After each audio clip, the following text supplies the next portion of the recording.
ఈ 2 సంవత్సరాల నుంచి ఒక పైసా పని మేము చూడలేదు. ఈ 2 సంవత్సరాలుగా ప్రభుత్వం అనేది ఒకటి ఉంది, మా కొరకు పనిచేస్తుందని మేము చూడలేదు. చూసిన కొద్దిమంది ఉన్నారు. ఎవరు అంటే నీ చేత కూలగొట్టబడ్డ ఇండ్ల బాధితులు, ఈ హైడ్రా చేత కూలగొట్టబడ్డ ఇండ్ల బాధితులు కొద్దిమంది ఆ ప్రాంతంలో తలదాచుకుంటున్నారు. ఆ పక్కన సున్నం చెరువు నుంచి కావచ్చు, ఇంకో కంచి వచ్చిన వాళ్ళు, పేదలు ఉండే ప్రాంతం అదే కాబట్టి వాళ్ళు కనబడుతున్నారు. ఈ ప్రభుత్వం ఏమైనా పని చేసింది అంటే ఆ చేసింది అని చెప్పేటోళ్ళు గాలు కనబడుతున్నారు. ఇంకొకటి పోలీస్ బాధితులు కనబడుతున్నారు. అడ్డగోలుగా ఇష్టం వచ్చిన పద్ధతుల్లో కేసులు పెడుతూ చట్టాన్ని చేతిలోకి తీసుకొని నీ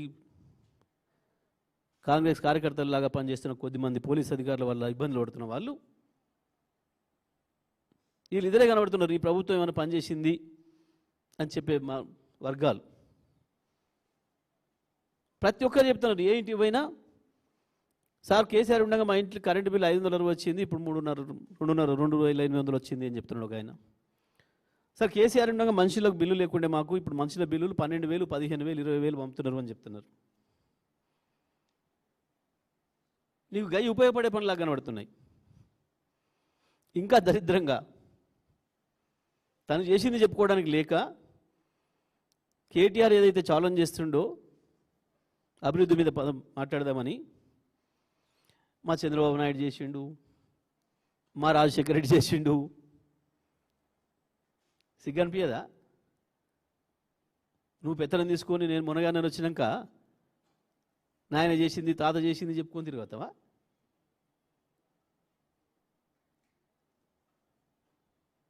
పైగా నిజమైన వాళ్ళ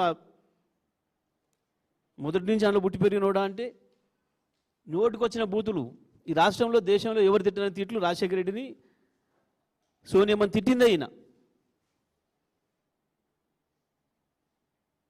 సోనియమ్మ నాడు బలిదేవత కనపడ్డది, రాజశేఖర రెడ్డి రాక్షసులాగా దుర్మార్గుడిలాగా కనపడ్డాడు ఈయనకు. ఇప్పుడు మరొకసారి దేవుడు అయిపోయాడు. ఇంకా ఆశ్చర్యం ఏంటంటే చంద్రబాబు నాయుడు రాజశేఖర రెడ్డి ఇద్దరు చేసిన పనులకు ఈయనే వారసుడేట.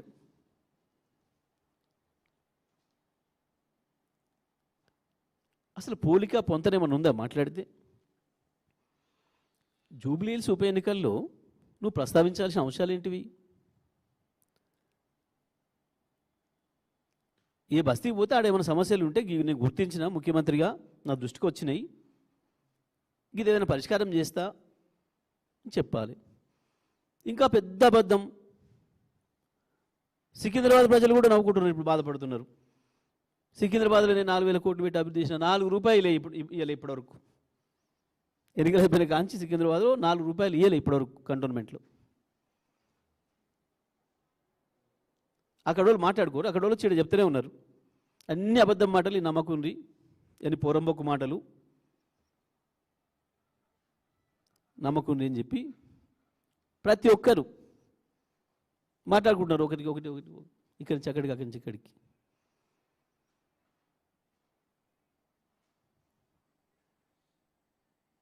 హైదరాబాద్లో 5 రూపాయలు పెట్టి డెవలప్ చేసినావా? ఇంకా ఆదాయం అభివృద్ధి చేసినాం మేము నవ్వుకుంటారు చూసేవాళ్ళు. కేసీఆర్ 60,000 కోట్ల ఆదాయాన్ని తెలంగాణ రాష్ట్రానికి అక్కడి నుంచి తీసుకొస్తే 2.5 లక్షల వరకు తీసుకొస్తే నీ మూర్ఖత్వం వల్ల, నీ అజ్ఞానం వల్ల, నీ ధనాశ వల్ల రాష్ట్ర ప్రభుత్వం రావాల్సిన 30,000 కోట్ల ఆదాయం తగ్గింది ఇప్పటివరకు. కేసీఆర్ పెంచుకుంటూ పోతే నువ్వు నాశనం చేసుకుంటూ వస్తున్నావు, తుంచుకుంటూ వస్తున్నావు.